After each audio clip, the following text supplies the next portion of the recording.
Found Duckling by EvaDragon. Chapter 21. Holiday MIA. Summary. Danny, Sam, and Tucker traumatize the Bat Clan with Danny's Christmas trauma. Danny meets Ma and Pa Kent. "This has been the best Thanksgiving ever," Danny exclaimed, laying back against the couch, patting his overstuffed belly that was bulging slightly from where he'd overeaten. Tim looked at his brother with half-lidded eyes and blinked at him as if he couldn't believe he'd heard him right. "You think this is good?" He swept his arm around to indicate the chaos that was around them. Damien had just thrown a knife at Steph in their game of Monopoly. Jason, Sam, Tucker, Dick, and Cass were involved in an intense game of Mario Kart, and it looked like Cass and Sam were going to draw for first place. Duke was trying to play mediator between Damien and Steph, and Danny was cackling at the general chaos that was a Wayne family dinner. Well, yeah, back with the Fentons, it was always a bet on whether they would forget they had kids or if they would bring the turkey back to life, Danny huffed. Tucker looked back at them and said, "Don't forget that one time they did both." Then he blue-shelled Sam, who flipped him off. "Oh, right, there's that," Danny said casually. Jason looked up from his controller to ask, "Are we talking a newly dead turkey or what?" There was a sort of morbid curiosity that went through the room. "Oh no, like one time it was one of those Thanksgiving dinners in a box thing, like what you can buy from Cracker Barrel or something, where all you have to do is pull everything out of the box and reheat it, either in the oven, on the stove, or in the microwave. We don't even know how the damn thing was screaming its war cry as it charged. Ectoplasm does weird shit." Once again, Danny's family had a look of absolute horror on their faces. Jason sorely regretted asking. Danny had told him once that Jazz had to kill the turkey with a broom. He had thought Danny was joking. God, how he wished Danny was joking. Judging from Sam and Tucker's faces, he was dead serious. "I have a question," Sam called as she crossed the finish line a few seconds before Cass. "Do we do anything for Black Friday?" Everyone in the room looked at each other before Dick finally spoke up. "Not really. Gothamites tend to get intense about Black Friday sales, so it's usually an all-hands-on-deck type of day. It's not usually a day we let Duke patrol alone. Even if we do brave the crowds, it's not usually worth it. As bad as Gotham is, somehow it gets worse over this particular weekend." That tracks, actually. Who'd have thought that Gotham would be just as bad as Amity? Danny snickered. Sam and Tucker joined him. What? Steph screeched. "Oh yeah, pretty much the only sacred time is the Yule truce. Other than that, ghosts could and often did attack anytime and anywhere. And for some reason, large crowds seem to draw them in.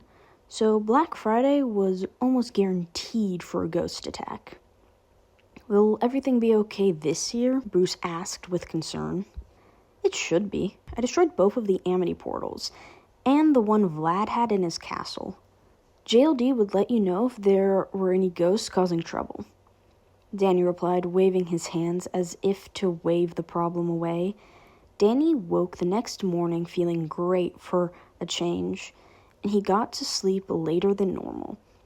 Patrol had gone smoothly, no one had gotten hurt, nothing major had happened, and Alfred had made special cookies. Danny's core started purring as he woke. He lazed in bed before his bladder made its needs urgently known and forced Danny to get up. The smell of breakfast was a secondary need that made him hurry through his morning routine.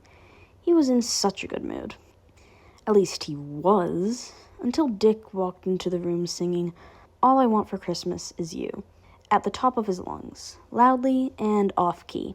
He was also wearing one of the tackiest and ugliest Christmas sweaters that Danny had ever seen. It was red, green, purple, and yellow, and had 3 llamas wearing Santa hats. It also had a small string of battery-powered lights blinking across it. Danny froze for a moment before he transformed into Phantom and then rocketed up and out of the manor. The rest of the family devolved into utter chaos. Not even Alfred's unflappable presence could calm them. Sam and Tucker were the only ones who remained unfazed. They watched the family attempt to run around like proverbial chickens with their heads cut off. Sam finally got tired of them essentially panicking and gave an ear-piercing shrill whistle.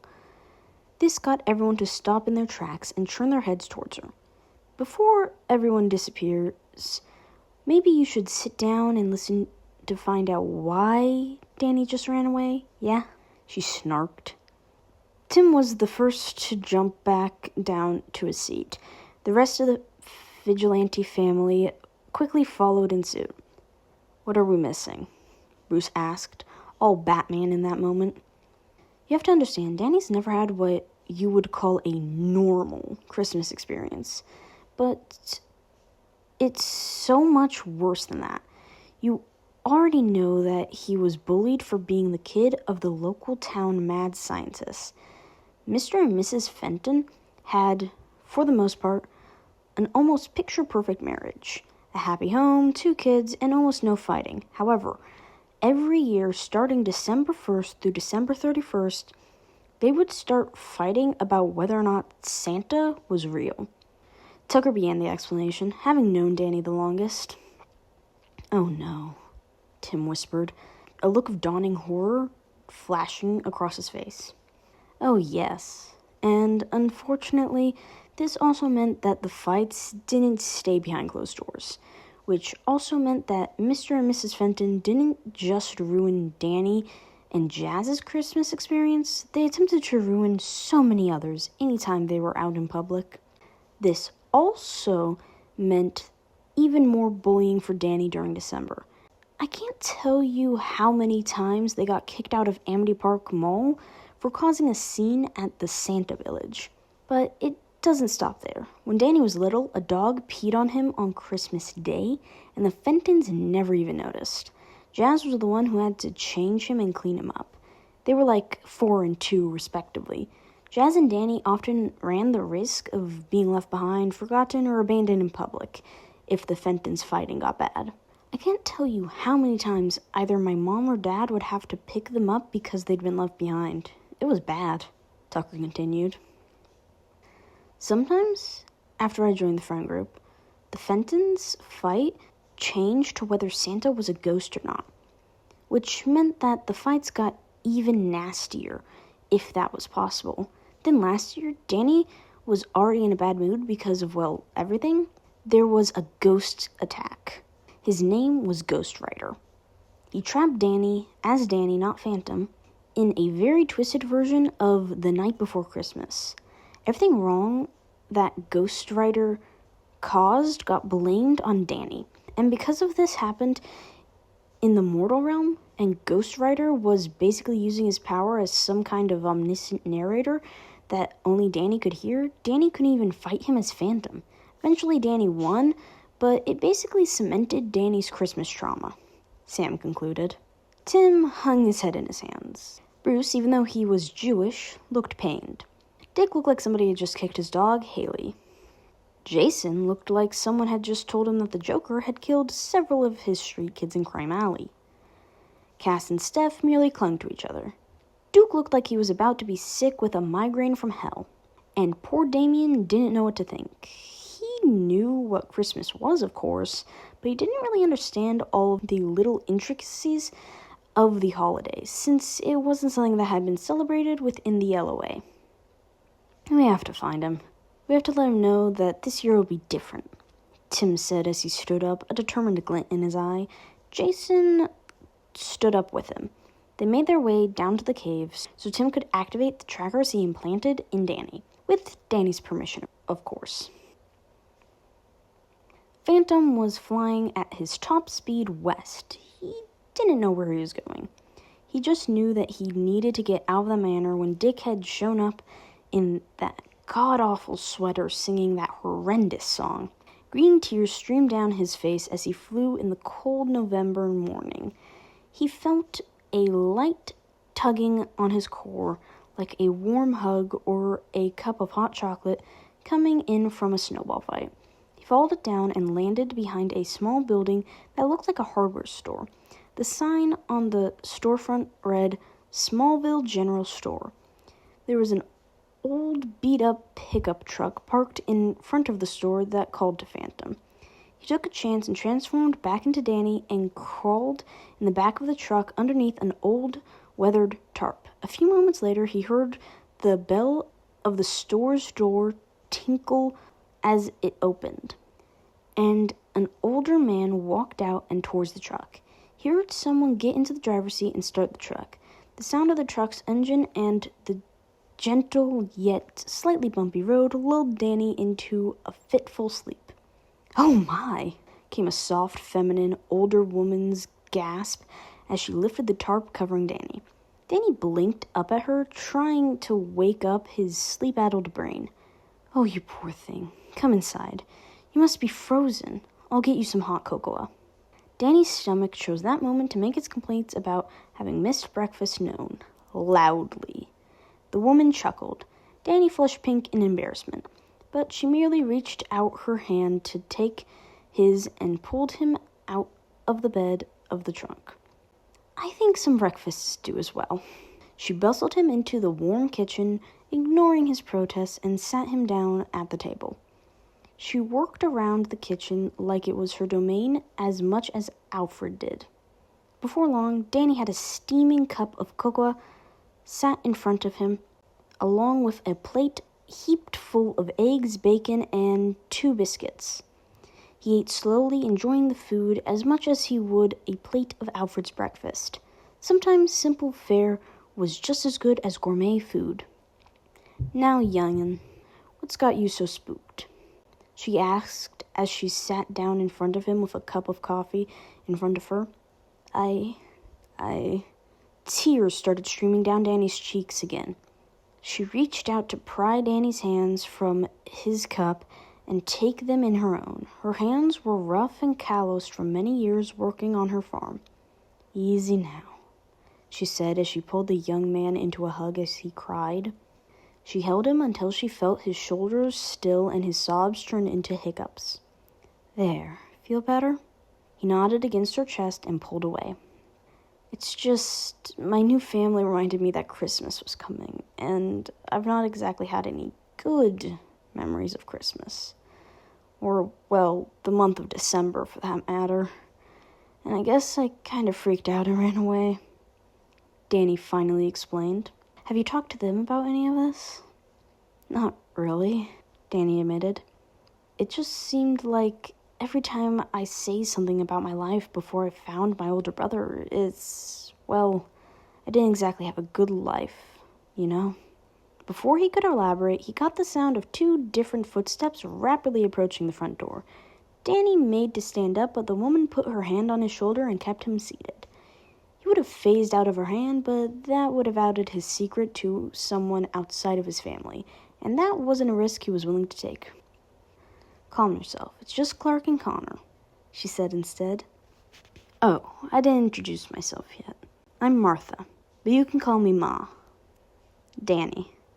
The door was all but ripped off its hinges as a tall and buff man ran inside. He was followed by a younger version of him and the older man who had been driving the truck. The tall man's eyes quickly scanned the room, looking for something, and then locked on Danny. "Danny!" Clark exclaimed. "Superman?" Danny asked in confusion. He looked at the younger man and asked, "Superboy?" "Clark, Garner, you 2 know this young man?" Ma asked. Clark slumped in relief. "He's Bruce's newest kid. He gave the whole family quite a shock when he ran away. Didn't know he got this far from Gotham. That's why they called me when his trackers pinged in Smallville." Ma narrowed her eyes at Danny. He'd called both her son and grandson, by their superhero names. And do you work with Clark and Connor? Danny rubbed the back of his neck. I started off in a small town called Amity Park in Illinois, where my adoptive family was from before I found out that I was related to Tim Drake Wayne. Ma looked at Danny and then back at Clark. Her eyes narrowed and calculating. Then she gasped. All those articles about the Ghost Investigation Ward, the Anti-Ecto Control Acts, when the Fentons attacked the UN Summit, and the one about Dalvco. Those were all about you, weren't they? She pulled Danny in for another hard hug. He leaned against her, touch-starved as he was. He nodded against her as she ran her fingers through his hair. His core began purring. Martha, the saint that she was, didn't even question the rumbling that came from the small boy in her arms. Clark moved to make himself a cup of coffee. He got in a frantic call from Tim, and he'd flown out of his house in Metropolis before he'd even gotten the chance to eat breakfast. Connor had been right behind him. Connor called Tim to let the Waynes know that Danny was safe while Clark downed his coffee. Clark leaned down and kissed his mom on the forehead and ruffled Danny's hair. He gave his pa a side hug and did the same with Connor before rushing out the door, saying that he was going to be late for his job at the Daily Planet. The older adults just laughed at him as he flew out. "You good enough to go home, youngling?" Ma asked Danny while still holding on to him. Danny heaved a sigh, but otherwise nodded. "Con, you make sure he gets home safe, you hear?" "Yes, ma'am," Con replied. Con and Danny stepped out onto the front porch. Ma, Con, you might want to close your eyes. This will be bright."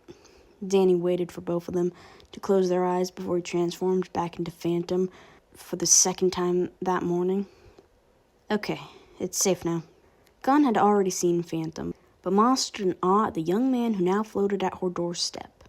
Danny's wispy tail flicked in agitation, but Ma's hand came to rest against Phantom's cheek, and he leaned against the touch. She didn't pull away at the coldness that permeated his whole body in Phantom form. She didn't flinch or otherwise show any signs of being afraid of him. "Thank you," he whispered. "You come back any time. Tell Alfred and Timothy to bring you back. Con can bring you any time you want. And if all the Christmas talk gets too much for you, well, my door is always open."